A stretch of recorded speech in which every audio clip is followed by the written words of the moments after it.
I was born in Utah, and my mom was 15, and she was a bipolar, a prostitute, multiple personality disorder. Like, her age and her mental disability and her lifestyle just kept me in the grip of the evil that men who prey on broken people are capable of. These people that hurt us knew that the best way to hurt her was to hurt me. So they would torture me and make her watch. I've been dangled over concrete from a balcony by my ankle. I've sat with a cocked and loaded gun to my temple. I've had cigarettes put out on me. I've been stabbed with needles. And this was all before I was 6. I was put into foster care after that. I was in 11 different homes in about a little over 3 years. And then I was put up for adoption. And I was adopted when I was 10. And I ran away when I was 17. And I became a single mom at 19. And I became a Christian while I was pregnant. I wanted my future to be different than my past. And I had tried on my own, and I just couldn't get it right. I just couldn't get a grip on anything to be successful at anything. And so I decided to become a Christian, and I put all of my past, every bit of it, just in the furthest, darkest corner of the basement of my mind, and just left it there. And I just completely started over.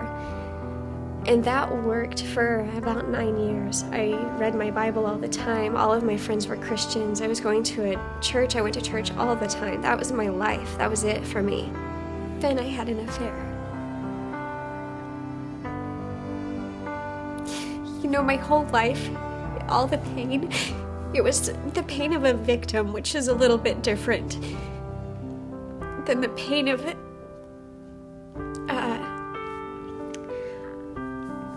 having no one but yourself to blame. When everything has fallen apart, when everything hurts, when there's nothing but destruction. And to be the one that carries that blame, that, I've never felt anything like that. Nothing in my childhood.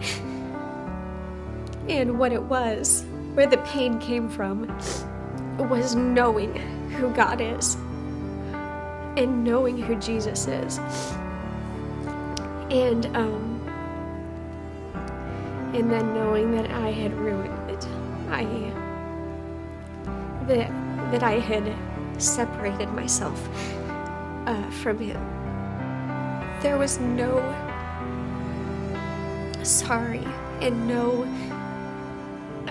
amount of tears and nothing that I could do to take it back. I remember one day I was praying, and I said, God, I know what your people say about me, and I know what my sin says about me, but I need to hear it from you.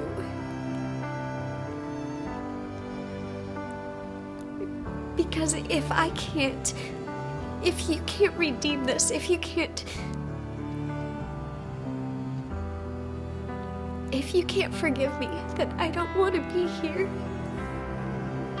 And I finished my prayer by having a devotion, and the scripture that the author of the devotion book that I was reading used a scripture from Isaiah 54. So I read that chapter, and about halfway through, I started hearing God answer my question. And He said